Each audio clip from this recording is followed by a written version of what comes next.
Hello everybody, welcome to today's video on squatters. Specifically squatters in Colorado. It's a big problem everywhere, but I specialize in Colorado, so we're going to check that out first. Maybe we'll go to other stuff later. I haven't seen any of these videos yet, so you're going to get my 100% first reaction. Let's go. This one was Tonight, a 1 day situation ago that in was Lakewood. posted. 9 News investigates where neighbors accuse a woman of squatting in a house she doesn't own. Investigative reporter Jeremy Hohol is along with that now. Jeremy, and in this case, the woman moved into this home after the owner died? Yeah, the actual rightful heir to the property may be the homeowner's granddaughter who's living with disabilities. 9 News Investigates found the accused squatter has a felony record for theft. In this corner of the Denver metro area, we find a rapidly changing neighborhood with new homes. Right in the middle is a 102-year-old house. And the house is beautiful. It's here just west of Sheridan Boulevard in Lakewood where this old home is now valued at nearly $500,000. And for now, the person living inside is not a usual type of home dweller. It's from 1922, absolutely beautiful. Mecca Busey lives here rent and more. Wow, from 1922. How crazy is that? So, it's been here forever. I'm sure people want this land so they can develop it more, if you couldn't tell from those houses or condos right next to it. So, let's see what the squatter's doing. Clearly they want them out. The city would want them out. They'd love to claim this land. Mortgage free. And the wood matches through the whole house. And I have skeleton keys. She admits her name is not on the deed, and she cannot provide a written lease. How long have you Wow, she has skeleton keys for the house, which are not safe locks at all. I don't know if you know what skeleton keys look like. I'll try and put one up on screen here, but it's basically a little circle and those two little teeth. It's like the old school key. Whenever you see an old school classic key, that's a skeleton key. been in the property? I have been here almost a year. But Mecca says don't call her a squatter, even though police reports show officers have been coming here for complaints about a squatter. So you're not a squatter? Absolutely not, I'm not a squatter. Police dispatch records reveal officers have visited this home 19 times over the last year for calls about harassment, trespassing, unwanted party. So where is the true homeowner? After digging through public records, we found he died last year. He did not leave behind a will, leaving behind this empty home and now a dispute over who should get it. That dispute leads us to the granddaughter of the deceased homeowner. She used to live here. Police and court records indicate she's a vulnerable adult, currently living in a facility for people with developmental disabilities. And police reports suggest she may not have the mental capacity to make decisions. So you're saying there's a verbal lease? Yes, there is a verbal lease. And as part of that, So she has a verbal lease with someone who can't make proper decisions. This is a very interesting case, and who knows if the verbal lease is real or if she's just taking advantage of her, because you could definitely see how that'd be easy to take advantage of someone who is having mental illness or mental conditions. verbal lease, are you paying money to anybody at this point? Nope. Mecca claims the granddaughter, who we are not naming, agreed to let her live rent-free in the home while she makes upgrades, with the condition she would eventually buy it. Mecca showed us before and after photos of the yard and kitchen. So how much money have you been putting? So it does look like she is improving the property, which is one of the clauses for squatting anyways. But if this was a verbal contract to improve the home, I mean, I guess they'll have to find the girl that she made the contract with, but I don't know, it looks a bit improved.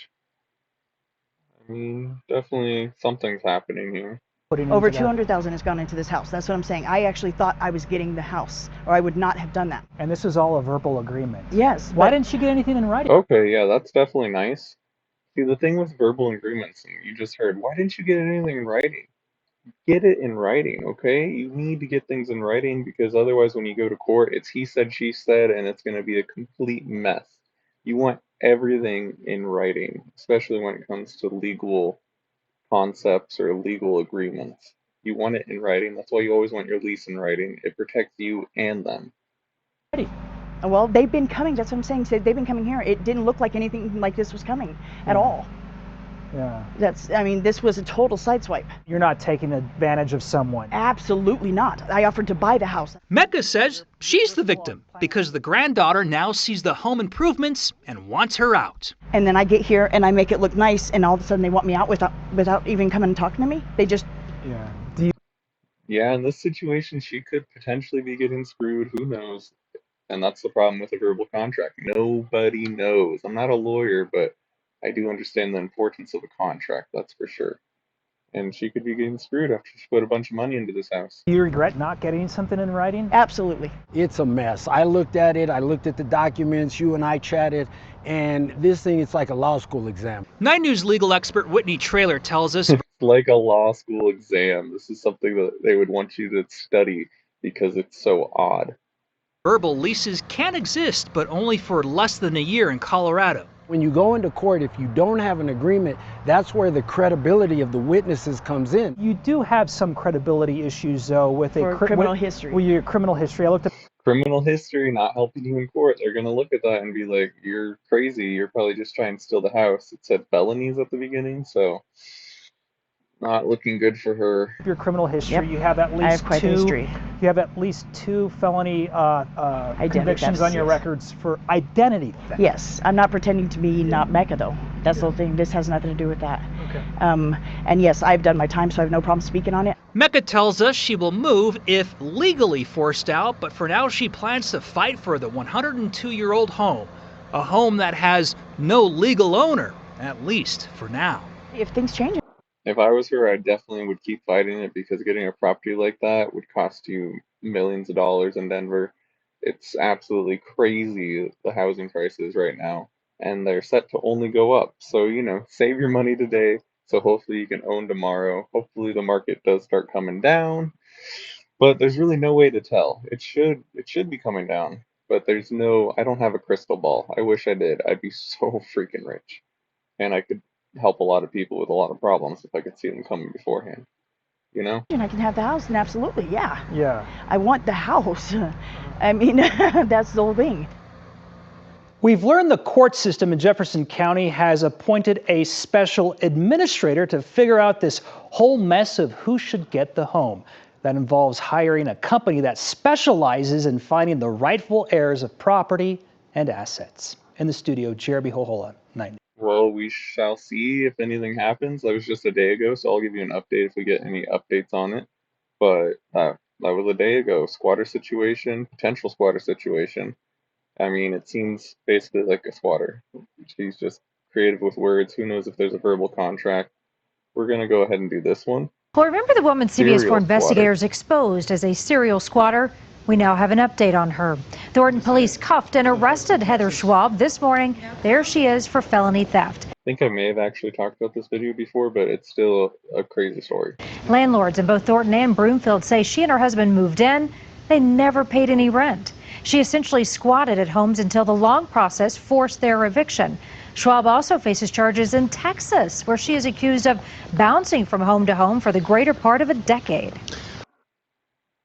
That is one thing about Colorado is we are basically like sanctuary state and all of that. So if you run from the law in a different state, we're not going to send you back to that state if we catch you, which is absolutely crazy, I think. I mean, if you're running from the law, we shouldn't protect you from the law, but we do here in Colorado. So you had to commit the crime here, and now she's being arrested for being a serial squatter. She was squatting in Texas, and now she's squatting in Colorado. You can't really do that. I mean, you can. Technically, it's a law, and you can squat. In Colorado, you have to live there for 18 years, though, and be making improvements to the property. So it's a long battle if you want to squat in Colorado. And listen to this, a Colorado homeowner's problem right here. She says her home is being held hostage by squatters. It's kind of bizarre. It happened when she moved from Colorado Springs. She was going to New Hampshire. Turns out a scammer put the home up for rent and the squatters moved in. At first, the homeowner was sympathetic, let the squatters stay there through Christmas, but now they're refusing to leave. Yeah, they even put the utilities in their name. Police won't get involved, saying this is a civil matter. So police won't get involved. It is a civil matter. She shouldn't have let them stay even for a day or two because that might not helped her in the long run. She should have fought it immediately. It's going to be hard to get them out. I'm sure she's gotten them out by now because this was 9 years ago. I hope she's gotten them out. But them putting the bills in their name is very smart on the squatter side because it shows that they're taking possession, they're paying the bills, and that's what they're going to look for if they ever do transfer ownership to the squatters. Okay, this time we're going to go somewhere else. We're going to go to Florida. And they're having a lot bigger issues over there than here in Colorado. We have some issues, but 18 years just takes way too long. Other states, it does not take nearly that long. So if you're going to squat, don't do it in Colorado. That's a bad move. It takes way too long. Gosh, I mean, what a year this had been. Literally 1 year ago this time, the house was in shambles. I can see that they've changed the lock on the front door. How is that not breaking and entering? The 61-year-old from Jacksonville, Florida, became a victim of squatters, a maddening situation that cost her more than $40,000 and put her in. In this case, it looks like the squatters were just destroying the home. So when you were squatting, you're supposed to be improving the home, not destroying it. This probably helped her get it back because she could show they're just destroying the house, not taking care of it. Make sure you take care of it if you're going to squat. Danger. I thought, if I put the key in the door, then I don't know what's waiting on the other side. It was last year when Peoples put one of her houses on the market. It sat empty for less than a month before two strangers broke in, according to Jacksonville police, and staked their... That is one of the things as a real estate broker that we got to be very cautious of and make sure we lock up the properties and all of that, is because when you put it on the market, that normally tells criminals, oh, it's empty. Or even if you hold an open house, they might come to that open house just to scope it out the first time. Leave a window unlocked. That's why you need to be very due diligent and make sure you're checking everyone's ID when they're coming in, which 95% of real estate brokers will not do. But if someone comes and squats or steals things, you could get in a lot of trouble for not knowing who was in this person's property. As a real estate broker, you don't own the house. You're just trying to help them sell it. And are you really helping them if you're letting criminals potentially in it? Claim taking over. I called 911, and as I'm describing to the officer that there may be somebody that had broken and entered into my house, out walks a young woman, and she said, well, I rented this property yesterday. It only got worse. I own this house. It doesn't matter. Yes. Tensions escalating in this heated altercation the very next day. After Peoples entered her home and asked the strangers to leave. Classic move to say, I'm renting it, I have a verbal contract or whatever the contract is. Sometimes they'll write up a fake contract and fake your signature too. So, we'll see. She's still standing here. Excuse me. If you touch me again, I have every right to be in this house. You don't have every right to be in the house at all. I do, ma'am. You do not. You do not. I'm not touching you, Mom. You are touching me, and this lady is touching me. We're blocking you from coming in the house. You are doing too much. God. Believe it or not, the police officer told me, I will arrest you if you do this again. They have the right to privacy. I cannot tell you. They have the right to privacy because they're living there. They say they have a lease. Even though it's not provable, the cops won't get involved. Even in Florida, which is kind of crazy because the cops actually have some power over there that they don't have here in Colorado or New York or California. The frustration I felt at this point. According to this police report obtained by ABC News, the squatters had a fabricated lease and were repeat offenders. To people's surprise, police told her there was little they could do. What did I say? Fabricated lease. Of course, they faked it. And they're repeat offenders because once you get away with it for a little bit, why would you ever pay to live anywhere again, right? Police gave me the really devastating news was that this was not a crime, that this had to be managed in civil court. People's ordeal is part of a rampant squatter crisis affecting residents from state to state. As you're trying to bring more awareness to could have done worse, but the laws that you think need to change. If a squatter enters a home illegally, never had a legal right to be there, they should be prosecuted as criminals, criminal trespass. If they present a fake lease, it should be fraud. When someone is So there is actually a guy over in California helping people get rid of their squatters. And what they do is they sign a lease with this guy saying he lives there. He goes in, changes all the locks, and then he can show the cop the actual lease. So if you're having this problem, contact someone, even a friend, and write a lease for them to live there, rent it out, and have them go in, swap the locks, and, hopefully it's a bigger friend, or maybe even have the police, on dial, ready for when the squatters return. But get in there, change the locks, rent it out to a friend, because then they're allowed to be there. Unlike if you're just a homeowner, you can't just walk in on people renting out your property, even if it's fake. They're not really renting it out, right? In a property, they have what is called adverse possession. They take that property on as their own, and they do have certain legal rights. We would think it's trespassing, but they have to be evicted through the court process.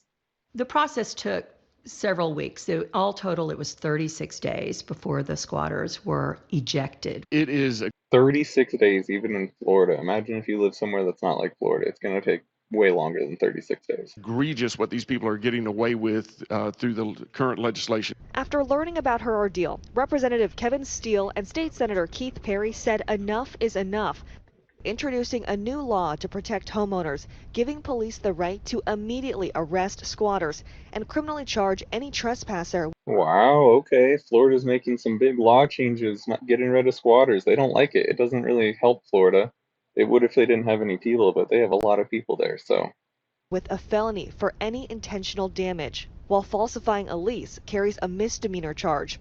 So all of that damage, they're going to get a felony for, or they would if this law was in place during that time.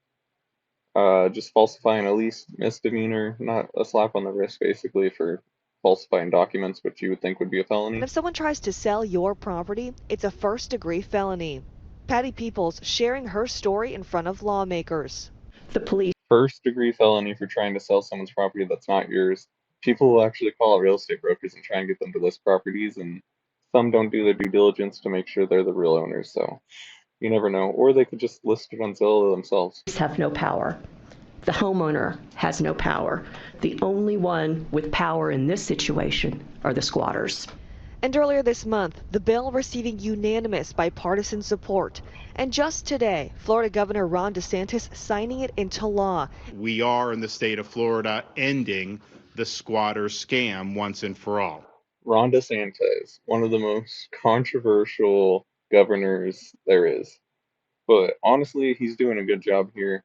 He's done a good job on a lot of things. Some things he's like a little, I don't know, maybe misinformed about, but for the most part, I think he's doing a really good job and better than most governors out there. It goes into effect on July 1st. This bill really communicated. You ever hate it when you just got stuff in your eye and you just can't get it out? Oh, sorry. Back to the video. That this is a people's rights bill. It is a fairness bill. When you own property, it is very disheartening to know that you have to go through a long legal process that is not only long in its duration, but also can be very expensive. The reality is that unfortunately squatters are taking advantage of certain laws that are in. They are taking advantage and they're going to keep doing it. People will always take advantage of laws in their favor, especially with the new immigration situation. A lot of immigrants, they don't have any money, so why would you not just go live in a house that you've noticed doesn't have anyone living in there, you know?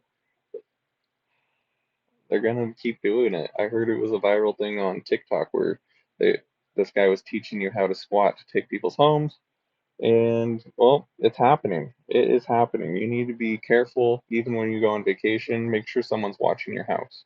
In their favor. While Florida is taking action, the squatter crisis in other states has no end in sight, including Texas. Time and time again, we told you about homeowners fighting to get their property back after squatters moved in. Well, now it appears it's happened once again. And in New York, a squatter standoff caught on camera by our station WABC. You shouldn't be trying to steal my house. Yes, you are.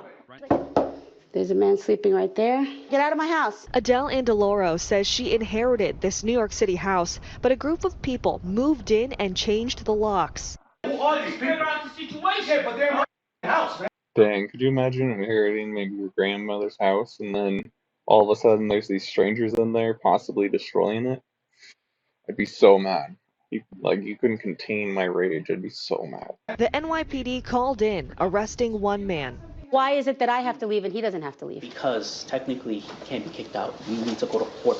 But this man, forcing his way back inside, was allowed to stay. Call the police again. The man telling WABC investigative reporter Dan Krauth he signed a lease in October. And right here, I signed a lease. I'm telling you, I'm supposed to be here. No, he showed no proof. So how does this all end then? When do you leave? The way it ends is either she pays me my money that I put into the house, pay me the money, and I'll leave, or send me to court, and we deal with the judge in court. In New York City, squatters have tenant rights after 30 days. So they just have to be there for 30 days, and then the landlord has to take them to court.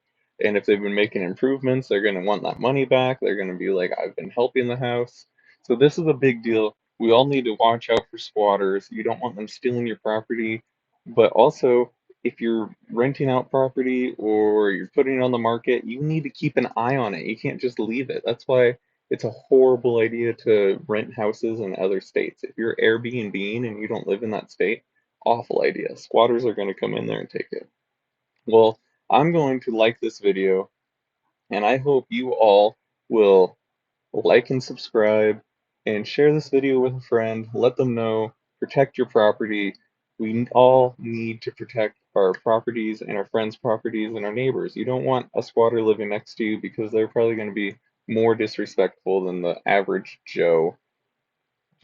I mean, if you just saw all those videos with me, they're not the nicest people. They're trying to steal, basically. So, hope you all have a great one, and don't forget, like, share, subscribe, and comment down below. And the dumbest question is the one you didn't ask.